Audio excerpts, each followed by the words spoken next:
avant de Lincourt, donc le village juste là, la fête du village. Et à l'époque, je pense qu'il y en a qui s'en rappellent encore, eh bien on dansait chaque fois qu'il y avait la fête du village. C'était la danse, ils construisaient un pont de danse, il y avait le coin des musiciens, il y avait le banc pour les jeunes filles qui pouvaient attendre qu'on vienne les inviter, parce qu'à l'époque, on attendait que les messieurs viennent nous inviter pour aller danser. C'était comme ça, hein. Et avant de Lincourt, la fête bat son plein. Ils avaient déjà tout préparé, les jeunes et les anciens aussi, parce que les anciens aiment danser aussi. La fête est belle, ils dansent. Monsieur le curé, il ronfle. Parce que comme ça, il est quitte de les voir puis de se dire avec leur danse de sauvage. Parce que je ne sais pas ici, ça c'est quelque chose que je ne sais pas, mais au Franche-Montagne, quand il y avait une fête de village, tous les autres curés, parce qu'il y en avait beaucoup à l'époque, étaient invités dans la paroisse qui fêtait. Ils avaient la messe le matin, puis après, les bonnes âmes, souvent les célibataires, se mettaient ensemble et elles faisaient un magnifique festin pour tous ces curés qui étaient là. Et il y en a un qui était tiré au sort pour être digne de chanter les vêpres. Parce qu'ils étaient tous très pompettes. Ils en profitaient, ils aimaient la bonne chair, ils aimaient le bon vin, mais il y a toujours un qui était tiré au sort, parce que sinon ils n'arrivaient plus à chanter les vêpres, bien sûr. Monsieur le curé, il ronflait et tout le monde dansait. Quand il est arrivé une vieille, mais une toute vieille femme, toute courbée, elle avait des longs cheveux blancs qui partaient sur sa robe toute noire. Elle avait un foulard autour du cou et elle partait s'asseoir où les femmes attendent. Et là, le jeune fils du meunier, par dérision, comme les musiciens recommençaient la musique, il va puis dit « Vous voulez danser, madame ?» Et quand elle a levé la tête, dans ce visage tout ridé, ses deux yeux qui faisaient 2 rides de plus, il y avait des étoiles. Elle lui a dit « Mais merci, jeune homme », et elle est partie. Arrivée sur la piste de danse, elle s'est mise à danser, mais comme une jeune femme. Elle volait plus qu'elle ne dansait, c'était élégant. Les gens regardaient, ils disaient « Mais cette vieille qui danse si bien !» Son tablier noir qui se soulevait comme ça faisait comme des ailes. Et il y a une jeune fille qui dit « Regardez comme elle est élégante, son tablier on dirait des ailes de corbeau !» qu'elle a dit, la fille de la Reiss. Parce que la fille de la Reiss, elle était amoureuse du jeune meunier qu'avait invité la vieille. Et elle était fâchée, elle. Et ils ont dansé tout le reste de la soirée. Elle ne l'a plus lâché. Et ils dansaient. Mais quand le premier coup de minuit a sonné, elle s'est arrêtée. Elle a dit « Je suis fatiguée. Est-ce que tu peux me raccompagner jusqu'à la Fontenotte ?» Alors il a dit oui, puisqu'elle avait dansé avec lui, mais lui il se réjouissait aussi d'aller danser avec des plus jeunes. Alors il l'a raccompagnée. Quand ils ont entendu le murmure de l'eau de la Fontenotte, elle s'est arrêtée, elle lui a dit « Merci beaucoup. Il y a tellement longtemps que j'avais passé une si belle soirée. » Elle a enlevé son foulard noir, elle l'a attaché autour du cou du jeune homme, elle lui a dit « Si la semaine prochaine, au Revira, tu portes mon foulard, tu danseras avec une plus jeune que moi. » Elle a attiré le visage du jeune homme vers elle et elle a déposé un grand baiser sur son front. Puis elle est partie, elle a été avalée par le bois noir, par la forêt. Puis lui, tout pensif, il est reparti danser avec les jeunes, faire la fête, quoi.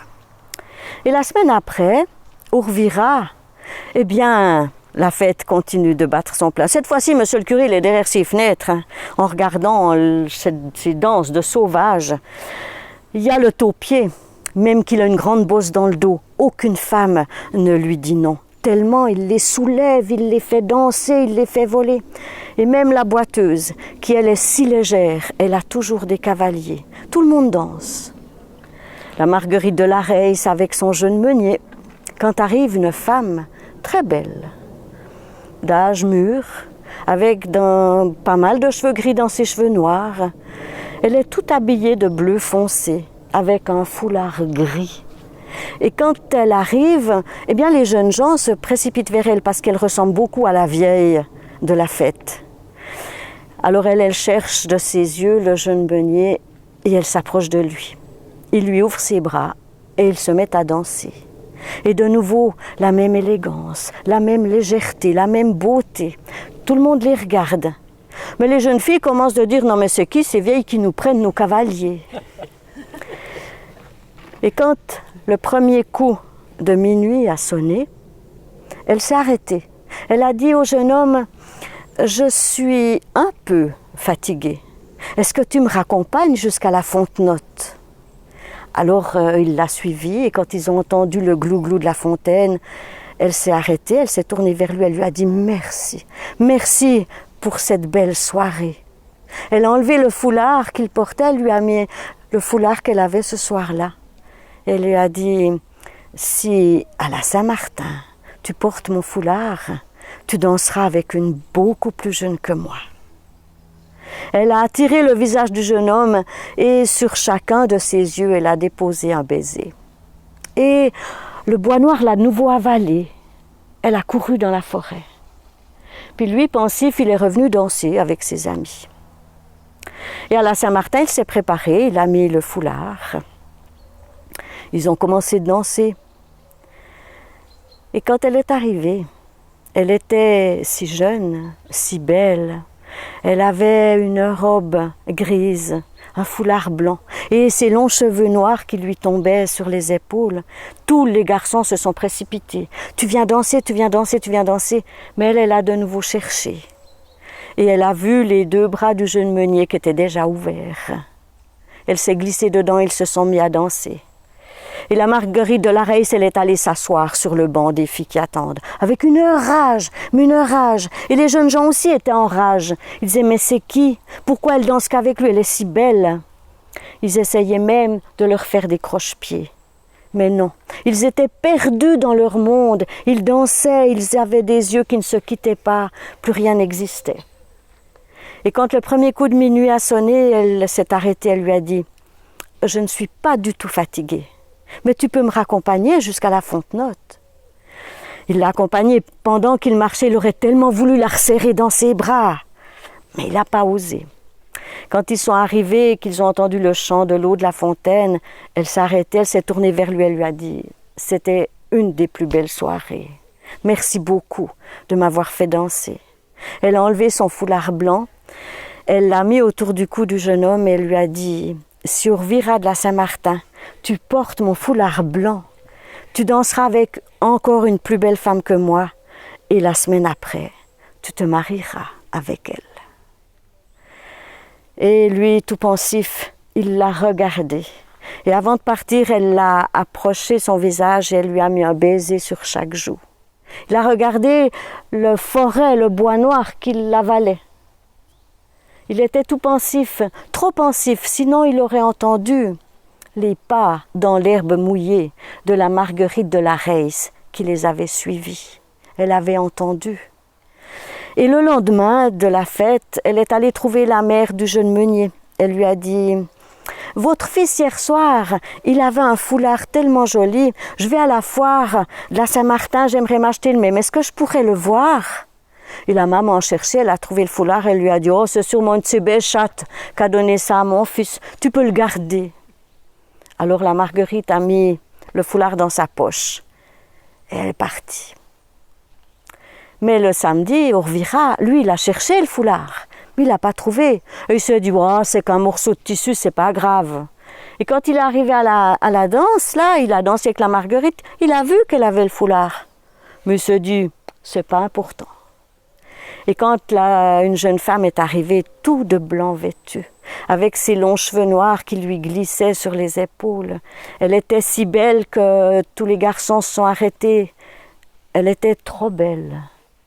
Quand un a osé s'avancer, elle a souri, elle a cherché de ses yeux et quand elle a vu le jeune meunier et la Marguerite à côté, elle s'est retournée. Elle est partie parce que ses deux yeux s'étaient éteints. Et lui, quand il a vu ça, il a couru après. Il a dit, mais viens, reviens, où tu vas? Mais elle courait. Il a dit, reviens. Elle s'est arrêtée à la fonte-note. Elle s'est retournée vers lui. Elle lui a dit, mais pourquoi? Pourquoi tu n'avais pas mon foulard autour de ton cou? C'était ça qu'il fallait. Oh, mais c'est qu'un bout de tissu, c'est rien du tout. Oui, mais tu as vu que c'est la Marguerite qui le portait. Oui, mais c'est rien. C'est un mouchoir, ça vaut rien. Et si, mais si. C'était mon voile de mariée. Et maintenant, c'est trop tard. Il lui a dit, mais c'est pas possible, je te veux, je t'aime, reste là. Elle avait des grandes larmes qui roulaient sur ses joues. Elle l'a attiré à elle et elle a déposé ses lèvres sur les lèvres du jeune meunier. Et lui, il a senti dans son baiser le goût salé des larmes de la jeune fille. Et quand il a voulu la prendre dans ses bras, eh bien, elle a couru dans la forêt, dans le bois si noir. Or, il a couru après, il a dit « Mais reviens, reviens !» Et cette robe blanche qui courait, ce tablier blanc, ça faisait comme des ailes d'oiseau. Et à force de courir, il a vu que c'était comme un oiseau. Et quand il est arrivé ici à l'étang, il n'a pas vu. Parce qu'il ne voyait que cette forme blanche qui volait. Il est entré dans l'étang. Et son corps a donné des vagues, des vagues, des vagues à cet étang. Ça faisait comme deux ailes d'oiseaux qui sont allées mourir sur l'autre rive. Et arrivé sur l'autre rive, on a entendu un bruit d'ailes mouillées. Un oiseau blanc qui volait et derrière un autre. Personne ne sait, parce qu'on n'a jamais revu le jeune meunier. Il a disparu. Personne ne sait ce qui est arrivé. Ah si, il y a quelqu'un qui était là, qui pourrait vous dire « Allez demander à la lune, elle vous dira peut-être pourquoi on peut unir deux infortunes. » Allez demander. Voilà.